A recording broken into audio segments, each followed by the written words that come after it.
Hello and welcome. स्वागत है आपके मेरे यूट्यूब चैनल ज्ञानपीठ पे। और आज की वीडियो पर हम देखने वाले आईसीएसई क्लास 10 हिस्ट्री के अपने 8th चैप्टर जिसका नाम है the Cripps Mission the Quit India movement. So let's begin with it. So chapter को शुरू करने से पहले हम कुछ उसकी बेसिक नॉलेज को जान लेते हैं। सो जो क्रिप्स मिशन है वो 1942 में स्टार्ट हुआ था, ठीक है। और क्रिप्स मिशन के पहले क्या हुआ था, ब्रिटिश सरकार ने क्या किया था ना कि इंडियन आर्मी को क्या किया था कि उन्होंने वर्ल्ड वॉर 2 में इन्वॉल्व कर दिया था बिना उनकी परमिशन से। सो जो इंडियंस थी वो भड़की हुई थी कि भाई हमें आप हमारे परमिशन के बिना आपने हमें वॉर में इंक्लूड कैसे कर दिया। सो जब सेकेंड वर्ल्ड वॉर जब हो गया तब क्या होता है कि जो ब्रिटिश गवर्नमेंट है उन्होंने क्या किया, सर स्टैफर्ड क्रिप्स को इंडिया भेजा कि आप वहाँ पर जाइए और जो जितने भी भारतीय भड़के हैं उनको कुछ प्रपोजल देकर समझाइए। तो सर स्टैफर्ड क्रिप्स क्या करे, इंडिया आ गए। सो इंडिया आने के बाद उन्होंने काफ़ी सारे प्रपोजल इंडियंस को भेजे। पर उनसे पहले हम जान लेते कि क्रिप्स मिशन भेजा क्यों गया था इंडिया में। तो क्रिप्स मिशन इसलिए भेजा गया था क्योंकि जो ब्रिटेन थी वो अब क्या हो गया कि कमज़ोर पड़ रही थी थोड़ी और उसे अब इंडियन फोर्स की दरकार थी। सो इसलिए उन्होंने क्या किया, क्रिप्स मिशन इंडिया में भेजा। और उसके पहले क्या किया, इंडियंस को वॉर में इन्वॉल्व किया। दूसरा ये था कि जो अलाइज थी वो सभी प्रेशर डाल रही थी ब्रिटेन पे कि आप जहाँ पर आपने कब्जा किया है आप उनसे मदद मांगो, आप उन्हें फोर्स करो हेल्प करने को, ठीक है। अलायंस आपको आगे कंटेम्प्रेरी वर्ल्ड के जितने भी चैप्टर्स वहाँ पर आपको देखने मिल जाएंगे। पर मैं थोड़ा सा हिंट दे देता हूँ कि अलायंस वो थी कि ब्रिटेन के साथ जो मिल के जो बाकी कंट्री जो लड़ रही थी वो अलायंस थी, ठीक है। अब देख लेते हैं थर्ड पॉइंट है कि जो इंडियंस थी उनके पास उस समय काफ़ी ज़्यादा पावर थी क्योंकि वो अपने आज़ादी के लिए लड़ रहे थे। और ब्रिटिश सरकार ने सोचा कि अगर इससे हम ये हेल्प ले लेते तो बाद में हम इसे कुछ प्रपोजल देकर मना लेंगे। सो इसीलिए क्या किया, क्रिप्स मिशन को भेजा गया, ठीक है। अब देख लेते हैं क्या प्रपोजल सर स्टैफर्ड क्रिप्स ने इंडियंस को देने की बात की। सबसे पहला डोमिनियन स्टेटस, जो कि भारतीय को बिल्कुल नहीं चाहिए था, उन्हें चाहिए था फुल इंडिपेंडेंस, ठीक है। सो डोमिनियन स्टेटस उन्हें नहीं चाहिए था। दूसरा ये था, उन्होंने कहा कि आप अपनी कॉन्स्टिट्यूशन असेंबली बैठाइए जिसके आप राजा होंगे और आप ही गुलाम होंगे, मतलब आप बनाइए, आप लागू करिए, जो करना आप करिए, आप नेता होंगे। सो ये तो ठीक था, लेकिन उस समय की जो पार्टीज थी वो सोच रही थी कि इन पर क्या भरोसा कि ये वॉर के बाद हमें ऐसा कुछ कॉन्स्टिट्यूशन असेंबली बैठाने की पावर देंगे या नहीं देंगे। तो काफ़ी सारी उन पर शक थी जिससे उन्होंने उस समय उस प्रपोजल को एक्सेप्ट नहीं किया, ठीक है। अब देख लेते हैं कि जो प्रपोजल दिए गए थे वो पहले के प्रपोजल से क्या डिफरेंट है, ठीक है, इनमें क्या अंतर है। तो पहले प्रपोजल में क्या था कि उन्हें आप कॉन्स्टिट्यूशन असेंबली बनाइए पर उस रूल को कौन लागू करेगा, उस रूल को ब्रिटिश सरकार लागू करेगी। पर इस बार क्या हुआ कि आप अपना रूल बनाइए, आप उसे लागू करिए, आप अपने राज्य बनाइए, पर जो आपका देश होगा वो हमारे कब्जे में होगा। सो ये इंडियंस को बिल्कुल भी नहीं था, उन्हें पूरी कंप्लीट इंडिपेंडेंस चाहिए थी, फुल इंडिपेंडेंस, ठीक है। सो अब देख लेते हैं वाई क्रिप्स मिशन फेल्ड। सो आपका जो बुक का सबसे पहला जो टॉपिक है जो आपसे पूछा जाएगा वो यही है कि वाई क्रिप्स मिशन फेल्ड, ठीक है। क्रिप्स मिशन इसलिए फेल्ड हुई क्योंकि उस समय जो इंडियंस में जो वेरियस आपके पार्टीज थी उन्होंने ऑब्जेक्शन लगाने शुरू किए, ठीक है, अपने अपने पॉइंट ऑफ व्यू से, ठीक है। हर किसी का पॉइंट ऑफ व्यू तो सेम नहीं होता है ना, हर इंसान की पॉइंट ऑफ व्यू अलग होती थी। उस समय भी हर पार्टीज की पॉइंट ऑफ व्यू अलग थी, तो उन्होंने क्या किया, ऑब्जेक्शन लगाना शुरू किया। तो ऑब्जेक्शन में सबसे पहले जो एक कॉमन बात आया वो था डोमिनियन स्टेटस। जाहिर सी बात है कि इंडियंस को डोमिनियन स्टेटस नहीं चाहिए था। ये जो डोमिनियन स्टेटस है इंडियंस को नहीं चाहिए था, उन्हें चाहिए था कंप्लीट इंडिपेंडेंस, फुल इंडिपेंडेंस। वो फुल इंडिपेंडेंस चाहते थे। दूसरा था कि उन्हें पावर दी जाए, उनकी जितनी भी पावर आपसे छीनी गई तो उसकी आर्मी में जो आप कंट्रोल कर रहे हो वो आर्मी हमें पूरी चाहिए अपनी, ठीक है। सो ये जो थे ये ऑब्जेक्शंस थे उनके। देख ले अब मुस्लिम लीग का क्या व्यू पॉइंट था, ठीक है। मैंने कहा ना कि वेरियस पार्टीज है और वेरियस पार्टीज में तो मुस्लिम लीग भी आ जाती है ना। तो मुस्लिम लीग्स को इस सब चीज़ से कोई मतलब नहीं था, उसे बस मतलब था कि भैया इस सारी चीज़ में हमारी तो कोई बात ही नहीं हुई, ठीक है। आपने इंडियन आर्मी को लेके गया, अब मुस्लिम लीग का तो कोई इंडियन आर्मी में कोई था नहीं, सो उन्हें कोई दिक्कत हुई नहीं तभी। पर यहाँ पर बात ये हुई कि जो ब्रिटिश सरकार थी उन्होंने कहा कि आप अपने देश का कॉन्स्टिट्यूशन असेंबली बनाइए, पर मुस्लिम लीग को तो अपना अलग स्टेट चाहिए था ना।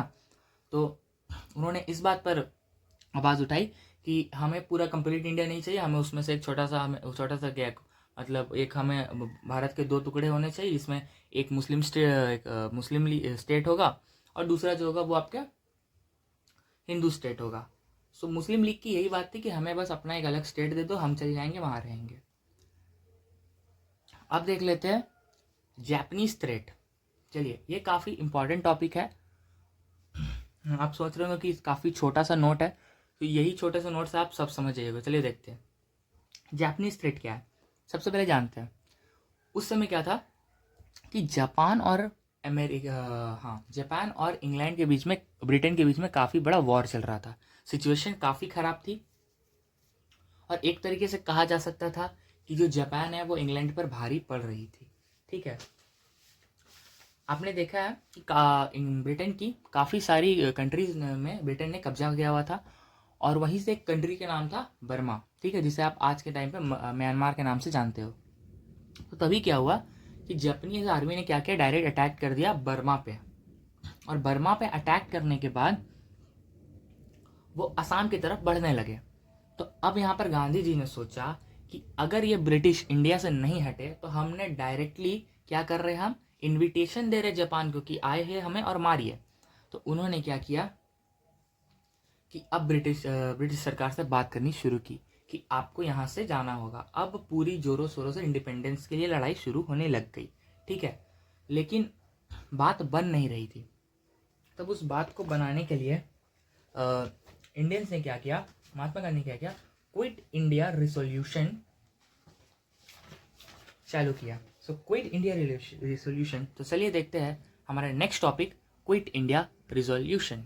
तो क्विट इंडिया रिसोल्यूशन इसलिए चालू किया गया था क्योंकि अब इंडिया को कंप्लीट इंडिपेंडेंस चाहिए था, क्योंकि उन्हें एक तरीके से डर हो गया था कि अगर ये ब्रिटिश ज़्यादा देर तक रही तो जापानीज पागल है, पगला चुकी है, अब वो कभी भी हम पर भी हमला कर सकते क्योंकि वो आगे बढ़ रही है। तो उन्होंने क्या किया ना कि जैसे ही क्रिप्स मिशन फेल हुआ, उन्होंने क्या किया कि क्विट इंडिया मूवमेंट शुरू कर दिया। सो क्विट इंडिया मूवमेंट शुरू करने के लिए उन्होंने मुंबई में एक मीटिंग बैठाई जिसमें सारे कांग्रेस के मेंबर आए। ठीक है, वो मीटिंग कब हुई थी, 8 अगस्त 1942 में, और वहाँ पर डिसाइड किया गया, ठीक है, रेजोल्यूशन पास कर दी गई कि हाँ भाई क्विट इंडिया मूवमेंट तो शुरू होगा। ठीक है, अब क्विट इंडिया मूवमेंट किसके लीडरशिप में शुरू हुआ था, तो वो महात्मा गांधी के लीडरशिप में शुरू हुआ था। वो एक नॉन वायलेशन मूवमेंट था। ठीक है, और वो मूवमेंट था कि भैया हमें आज़ादी अभी चाहिए और बाद में नहीं चाहिए, आने वाले सालों में नहीं चाहिए, हमें चाहिए तो इसी साल चाहिए, जो करना है अभी करना है, बाद के इंतज़ार हम नहीं करने वाले। तो अब क्या होता है कि जो महात्मा गांधी है उन्होंने एक स्लोगन भी निकाल दिया था कि या तो हम करेंगे या तो मरेंगे, it means we will do और die. So let's see what are the impact of quit India resolution और क्विट इंडिया मूवमेंट।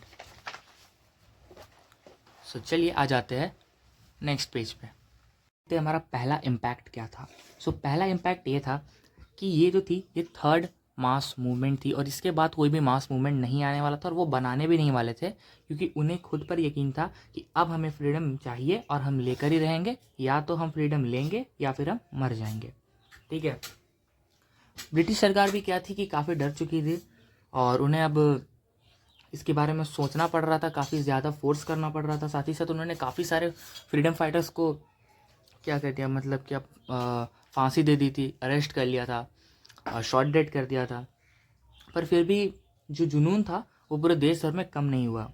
यहाँ तक कि हिंदू, मुस्लिम, सिख, ईसाई, बच्चे, बूढ़े, आपके पारसीज, फिर प्रिंसली स्टेट्स के हर लोग यहाँ पर जुड़े हुए थे इंडिपेंडेंस में, इस क्विट इंडिया मूवमेंट में, क्योंकि अब सभी को आज़ादी चाहिए थी, क्योंकि बहुत हो गया था, या तो अब करना है या तो मरना है। बात गांधी जी की सही में सबको लग चुकी थी। ठीक है, पर जो ब्रिटिश गवर्नमेंट थी वो अभी इसमें थी कि भैया कि नहीं, इतनी जल्दी से हम भारत को नहीं छोड़ेंगे, इतनी जल्दी हम भारत को आज़ादी नहीं दे सकते, हम यहाँ पर नहीं छोड़ेंगे, क्योंकि ये उनके लिए एक खदान था, सोने का खदान। आप जानते हो कितनी सारी कीमती चीज़ें ब्रिटिश सरकार ने यहाँ से ली हुई है। सो ब्रिटिशर्स इतनी जल्दी इंडिया को नहीं रिलीव करने वाले थे। पर ब्रिटिश सरकार को ये महसूस हो गया था कि अब हम ज़्यादा देर तक यहाँ पर नहीं रह सकते, अब हमारे लिए ख़तरा बन रहा है, क्योंकि पूरे देश भर में ऐसा मूवमेंट और कभी नहीं हुआ था। पहले क्या होते थे कि कोई कोई मूवमेंट में क्या होता था कि जो आपके जो बड़े बड़े लोग थे ना, जैसे सेठ हो गए, कहीं का मालिक हो गया, कहीं का बिजनेसमैन हो गया, वो सब क्या ब्रिटिश सरकार से जुड़ जाते थे, क्योंकि उन्हें अपना प्रॉफिट देखना था। पर अब क्या था, पूरे इंडियंस एक तरफ थे और ब्रिटिश एक तरफ, मतलब सिचुएशन वॉर वाली थी। ब्रिटिश सरकार पहले ही काफ़ी कंट्रीज से, जापानीज से स्पेशली बहुत ज़्यादा बुरी तरीके से हारी हुई थी, इसलिए वो बौखलाई हुई थी और वो नहीं चाहती थी कि कोई और वॉर हो। पर ब्रिटिश सरकार ये भी नहीं चाहती थी कि वो इंडिया को इतनी जल्दी छोड़कर जाए। तो इन फ्यूचर क्या हुआ कि 1945 में आपके जो क्वाइट इंडिया मूवमेंट थी, उसे अंग्रेज़ों ने कुचला, बहुत बुरी तरीके से कुचला। सारे ही जो आपके जो मेन लीडर्स थे कांग्रेस के, उन्हें अरेस्ट कर लिया गया, हाउस अरेस्ट या फिर अरेस्ट कर लिया गया, और बचे सिर्फ जो छोटे लीडर्स थे उन वही यहाँ पर सिर्फ सर्वाइव कर पाए।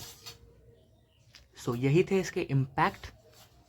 सो इस चैप्टर से सिर्फ इतना ही कुछ था। आई होप आपको ये वीडियो पसंद आई होगी। अगर वीडियो पसंद आया है सो वीडियो को लाइक करना, चैनल को सब्सक्राइब करना और कमेंट करके बता देना कि नेक्स्ट वीडियो किस टॉपिक पे चाहिए। तब तक के लिए थैंक यू, बाय बाय, मिलते हैं किसी नेक्स्ट वीडियो पे।